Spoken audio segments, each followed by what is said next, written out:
October 1967. Somewhere beyond Nui Dat, in the black, wet dark of Phuoc Tui, a radio hissed and an American headquarters snapped with anger. The message, as veterans later remembered it, was simple and venomous. Keep those Australians away from my men. In a war supposedly fought by allies, that should have made no sense at all. So why did a U.S. general fear the Australian SAS more than the enemy wanted to? Because this was never just about personalities. It was about a war inside the war. A fight over how jungle war should be fought, how soldiers should move, how much noise an army should make, and whether victory could really be measured by the size of an explosion. The Americans had helicopters, gunships, artillery, body counts, grids, overlays, and a doctrine built to drag the enemy into open battle. The Australians arrived with something far less impressive on paper and far more dangerous in the bush, men trained to vanish, wait, listen, and kill only when the jungle gave them no other choice. And if untold military stories are your kind of history, stay with me, because this one only gets darker. Australia did not come into Vietnam by accident. Advisors had already been there for years. But in 1966, Canberra made a choice that mattered more than most people realize. The Australians wanted their own task force under their own command in their own area of operations. They had watched how the Americans were fighting, and they did not want to disappear into that machine.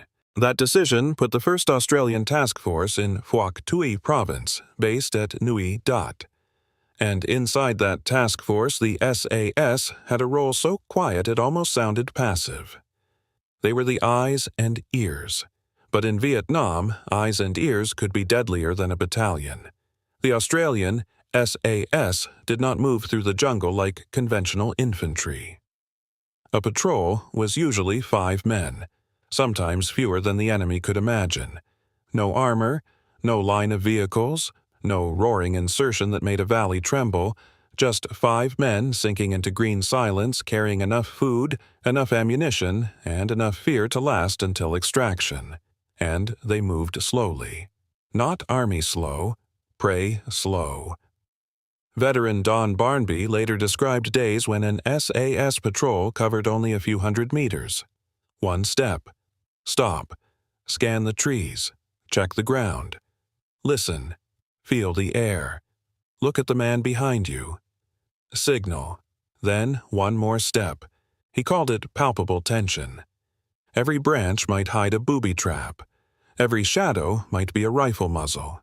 Every pause might be the last quiet second of your life.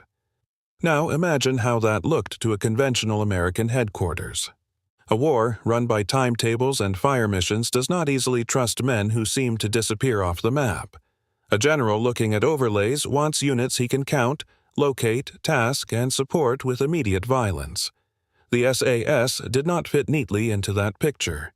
They were too small to impress on a briefing chart, too independent to feel comfortable, too quiet to produce the kind of dramatic contact reports that fed the appetite of higher command. And worst of all, they kept proving that their way worked. That is the part that stung, because every time a 5-man patrol came back with the exact location of enemy movement, a hidden camp, a bunker line, a supply route, or signs of an impending strike, it suggested something unbearable. Maybe the war was not being lost for lack of firepower. Maybe it was being misunderstood. The Australians had been shaped by Malaya and Borneo. Counterinsurgency, not industrial slaughter. Patrolling, not pounding. Ambush, not spectacle. They believed the jungle rewarded patience and punished ego. The Americans, at least at the conventional level, often believed the jungle could be dominated by scale. That difference did not just create arguments, it created contempt. And contempt in war is dangerous because it turns tactical disagreement into moral accusation. If you use massive firepower, the quiet men imply you are clumsy. If you patrol with 5, the men with battalions think you are reckless. If you come back alive, both sides become harder to ignore. To be fair, not every American hated them. That matters. Official records show personnel went on exchange with American Special Forces, and Americans joined the Australians in the field. Some U.S. units respected what the SAS could do. Some learned from them. Some admired their discipline, their fieldcraft, and their refusal to panic when the jungle closed in. But admiration at troop level does not erase resentment at headquarters. Because headquarters sees war differently. Headquarters worries about boundaries, support corridors, artillery safety fans, helicopter timings, and the chain of command. A stealth patrol moving through enemy country might be brilliant in the bush and infuriating on a map. The very qualities that made the SAS effective could make them seem, to a senior American commander, like a liability waiting to happen. And then there was the issue nobody liked to say out loud. Results. The Australian SAS would eventually conduct roughly 1,200 patrols in Vietnam. Official summaries and later reporting agree they inflicted severe damage on the enemy while suffering astonishingly low losses for the kind of work they were doing. The Australian War Memorial describes them as having the highest kill ratio of any Australian unit in the war. That sort of record does not just build a reputation. It creates embarrassment for everyone using noisier methods with bloodier outcomes. And yet, the Australians themselves did not always want that reputation reduced to numbers. That is one of the strangest parts of this story. Major Reg Beasley, commanding 3 Squadron on its second tour, reportedly kicked down the kill boards that earlier squadrons had erected. His point was blunt. They were not there to kill people. They were there to gain information. That sounds almost gentle until you remember what information meant in Phuoc Tui. It meant finding the enemy before the enemy found your battalion. It meant living long enough to whisper where death was coming from. So, what exactly did the U.S. general hate? Was it the danger? Was it the independence? Was it the swagger? Or was it the deeper insult that 5 men in muddy camouflage could tell him more about his battlefield than a dozen briefings? The answer starts in the jungle itself. Vietnam was not just hot. Heat is too simple a word. It was wet cloth over your mouth, rot in your nostrils, sweat soaking your shirt before sunrise, leeches in the folds of your skin, a smell of earth, cordite, stale rations, and human nerves. The jungle pressed close enough to touch and wide enough to lose whole armies in. In that world, the loud man was not the brave man. He was the dead man. The SAS understood that. They also understood something American doctrine often struggled with. In a guerrilla war, the battlefield is not where you decide it is. It is where the enemy decides to appear. So the Australians went hunting for signs, cut vines, disturbed soil, bamboo bent where it should not be bent, a print in the mud, wood smoke so faint it could have been memory. The war announced itself softly, and only soft men heard it. Now, put that against the American method many Australian commanders had already begun to distrust. Large sweeps, heavy ammunition, helicopter mobility, artillery readiness. The intent was clear: force the enemy into open combat and crush him there. But Australian commanders believed that often led to casualties without control. So they sent out small patrols instead, moving quietly, trying to keep losses down and seize the initiative from the Viet Cong on the ground that mattered most, the ground under the leaves. That difference sounds technical. It was not. It was emotional, because once men start dying, doctrine becomes personal. The American general in this story, whoever precisely said those remembered words, was not just reacting to allies with different uniforms. He was reacting to men who exposed a problem at the heart of the war.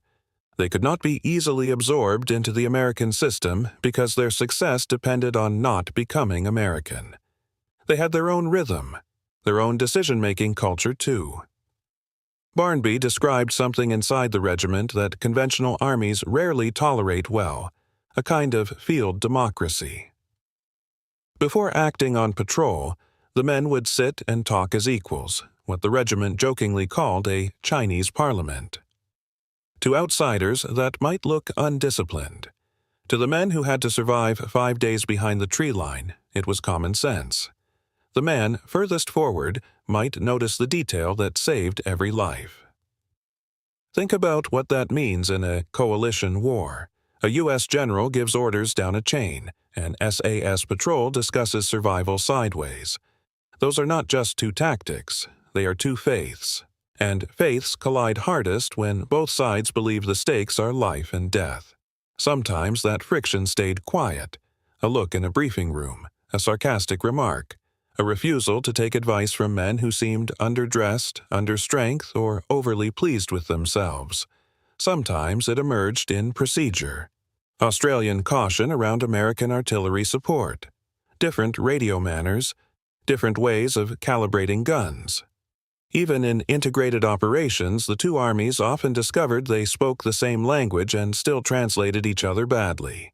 And sometimes the friction sharpened into something like fury. Because fury is what you feel when someone makes your system look vulnerable. One patrol captures that truth better than any briefing ever could. On one of his last missions in Vietnam, Mike Ruffin led a 5-man SAS patrol that ran into disaster. Not a brush with the enemy. Disaster. More than 80 North Vietnamese. Mortar fire getting heavier. Rockets. Small arms. The kind of contact that makes the world shrink to dirt, noise, and instinct. Ruffin's patrol ended up in an old bomb crater so shallow it barely counted as cover. Their packs became part of the wall between their bodies and death. Now, stop and feel that. 5 men, pinned, the crater too shallow, the air splitting open overhead, ammunition draining away minute by minute, no reinforcement charging through the trees, no battalion line to steady the nerves, just the knowledge that if you stand at the wrong second, your skull opens like fruit. By the time darkness helped them slip through the enemy cordon, Ruffin said they had only about 5 rounds left. No grenades, nothing. One of the signalers had to destroy his own radio before catching up. The next morning, surviving depended on a desperate act of improvisation with an air radio, a passing aircraft, a helicopter crew, and a handwritten note dropped from above telling them where to move for extraction. That patrol matters for one reason above all others. It shows what the Australian SAS actually were. Not action movie ghosts, not propaganda statistics, not a neat answer to the failures of the wider war. They were exhausted, frightened, highly trained men, operating in numbers so small that one wrong decision could erase them from history before sunset. And that is exactly why they unnerved conventional commanders. Because small elite patrols create a cruel dilemma for high command. If they succeed, they seem miraculous. If they fail, they look irresponsible. If they do both at once, surviving by skill and luck in equal measure, then a general has to decide whether he is looking at brilliance or a nightmare he cannot control. Maybe that is why the remembered quote survived. Keep them away from my men, not because the Australians were cowards, because they were different, because they operated on the edge of what regular formations considered acceptable risk, because once those patrols slipped into your sector, your clean map became dirty, and because dirty maps get officers fired. There is another uncomfortable truth here too. The Australians were not trying to impress the Americans. That made things worse. Had they been openly competitive, the friction might have looked like ordinary Allied rivalry. But the SAS seemed almost indifferent to the theater of approval. They cared about patrol craft, observation, extraction windows, and whether the man behind them was still alive. There is something infuriating about professionals who do not perform professionalism for an audience. Even the enemy felt it. Later, reporting noted that Australian and New Zealand SAS troops built a reputation so strong that North Vietnamese forces referred to them as Ma Rong, phantoms of the jungle. Whether every enemy soldier used the term or not, the idea tells you everything about their presence. They were feared not because they arrived loudly, but because they arrived almost without existing at all. That kind of reputation can be intoxicating. It can also be dangerous. Because myths grow faster than facts, and elite units are especially vulnerable to becoming legends before the shooting even stops. The legend says the U.S. general hated the Australian SAS because they were too savage, too unruly, too effective, too uncontrollable. The reality is more interesting. He likely hated the argument they represented. An argument with no easy answer. Can a coalition fight one war with two incompatible philosophies? Can an army built for scale learn from men built for silence? Can a general celebrate Allied courage if Allied methods quietly undermine his own? Vietnam offered one answer after another, and none of them were comfortable. Official histories show the Australians did not isolate themselves completely. They exchanged personnel with American Special Forces. They worked with New Zealanders. They gathered intelligence across Phuoc Tuy and beyond. They contributed to larger operations. This was not a romance of noble loners refusing all cooperation. It was messier than that. Friction and respect lived side by side. That is what makes the story worth telling, because real military history is rarely clean. The Allies share a trench, a beer, a dust-off, a fire mission, and sometimes the same dead. Then they go back to headquarters and argue over what any of it means. One side thinks the other is too rigid. The other thinks they are too wild. Both are partly right. Both may be wrong. And somewhere in between, young men step into jungle darkness and pay for theories with their pulse. By the end of the Australian SAS commitment in Vietnam, the record was undeniable. Hundreds of enemy killed or captured.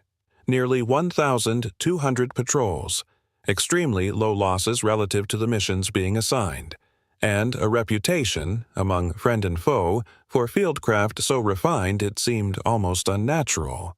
But the deepest lesson was not that the SAS were superhuman. It was that they were operating in the kind of war where understanding mattered more than volume. They moved slowly because the battlefield was speaking softly. They used small patrols because the enemy was not waiting politely in formation. They prized information because in guerrilla war, information is often the only warning you get before a province catches fire.